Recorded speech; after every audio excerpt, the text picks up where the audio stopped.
Pour en parler, nous sommes en direct depuis Casablanca avec Oumeima Refei, journaliste sportif pour le 360. Bonjour Oumeima et merci d'avoir accepté notre invitation.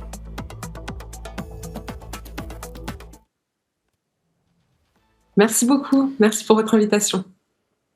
On commence forcément par la sélection marocaine qui poursuit son sans faute dans ses qualifications. On rappelle 12 points glanés, 12 buts marqués, 1 encaissé seulement dans ces matchs préparatifs plus qu'autre chose, étant le pays hôte de la Coupe d'Afrique des Nations.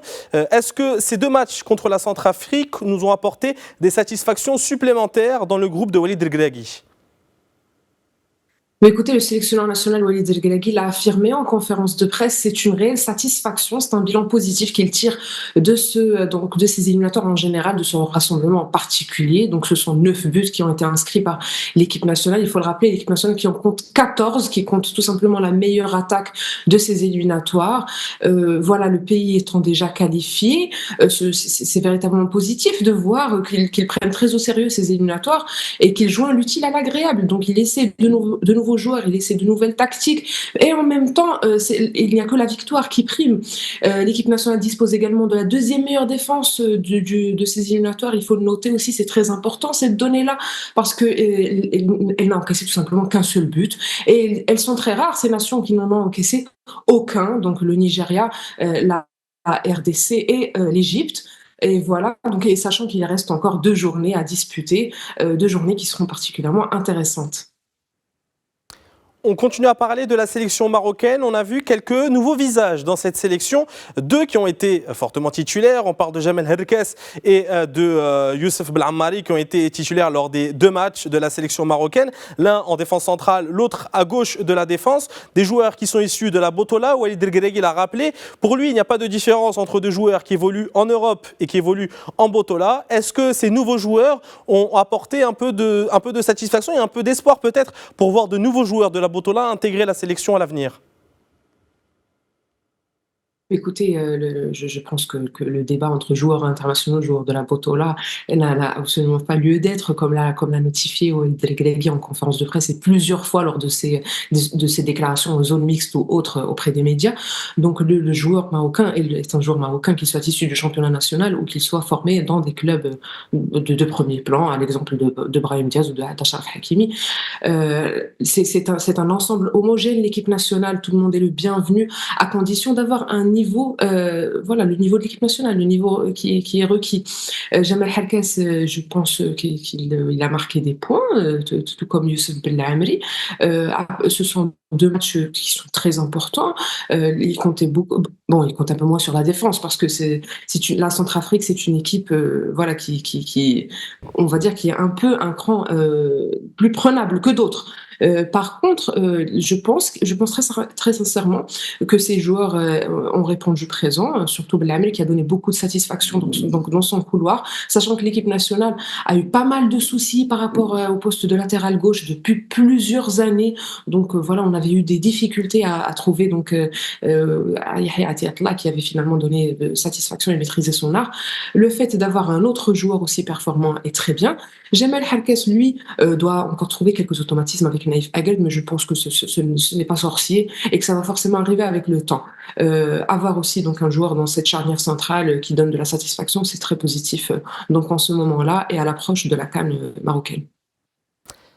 Je vais faire appel à votre sensibilité footballistique avant de passer aux autres nations qualifiées pour la Coupe d'Afrique des Nations. Si vous devez retenir un joueur qui a gagné le plus de points dans ce rassemblement d'octobre, qui choisiriez-vous et pourquoi ?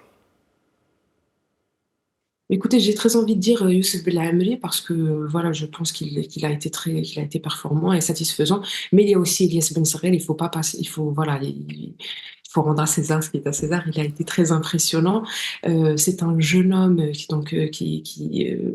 appelle la vingtaine et voilà, qui s'impose, qui est déjà un grand, qui a marqué des buts, qui a donné des passes décisives. Donc il est impliqué dans 4 buts lors de ses dernières apparitions.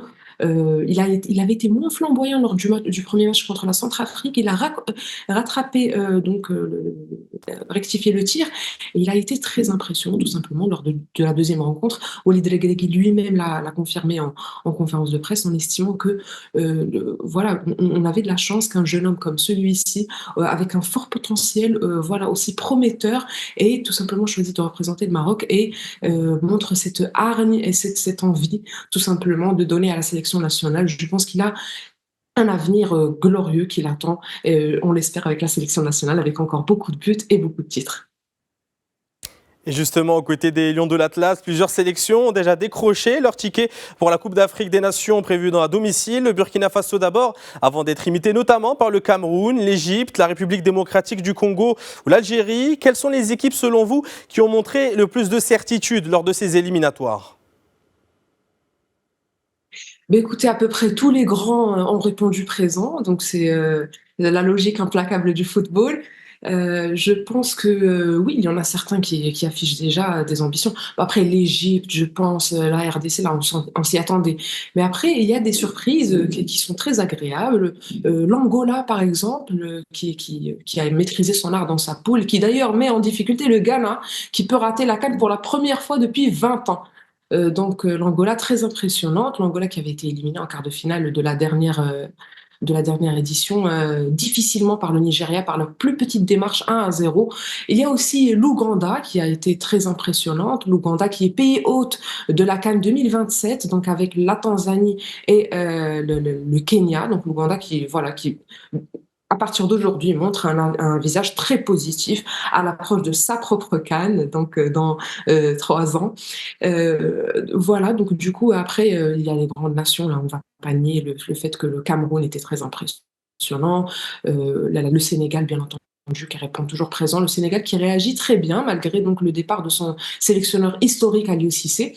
Et puis, il va falloir garder du panache pour les 2 dernières journées parce qu'ils sont encore nombreux à ne pas s'être qualifiés et ils sont encore nombreux à n'avoir besoin que d'un maigre petit point. Donc, c'est notamment le cas de l'Afrique du Sud, du Mali, mais aussi et surtout des tenants du titre, ceux qui accueillaient la CAN il y a quelques mois à peine, la Côte d'Ivoire. Donc, il va falloir garder beaucoup d'intérêt pour les 2 dernières journées.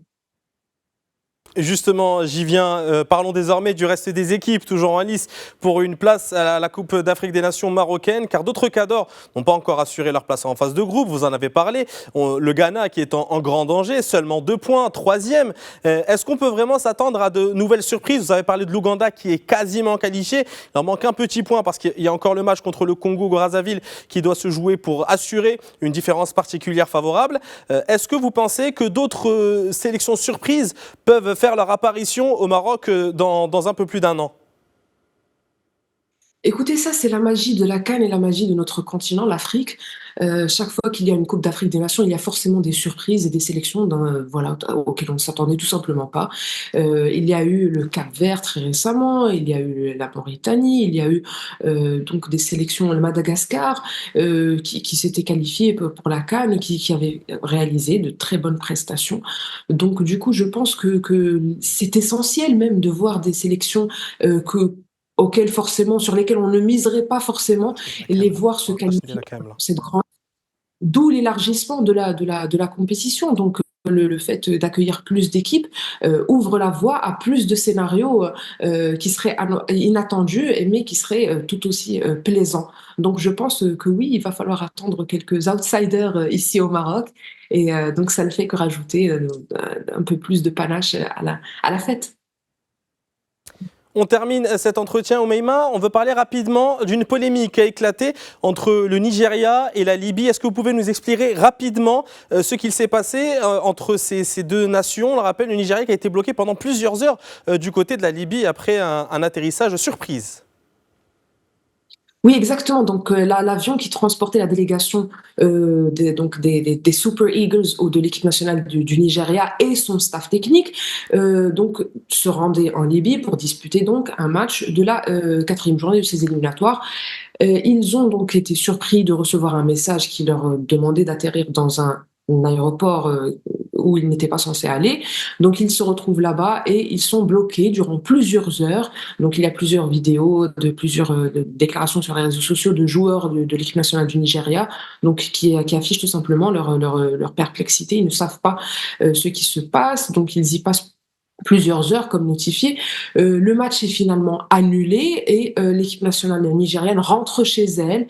Donc du coup, la CAF se saisit donc de ces canaux pour affirmer tout simplement qu'elle sera très très ferme dans le traitement de ce dossier et qu'elle l'étudiera avec la plus grande précision et qu'il est désormais entre les mains du jury disciplinaire de la Confédération africaine de football.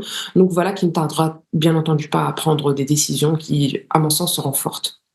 Et on attendra le verdict de la Confédération africaine de football, parce que la politique ne doit pas interférer avec le football, on le rappelle. Merci beaucoup, Maïma Rafai. Vous étiez en direct depuis Casablanca. Vous êtes journaliste sportif pour le 360. Merci à vous d'avoir été présente avec nous.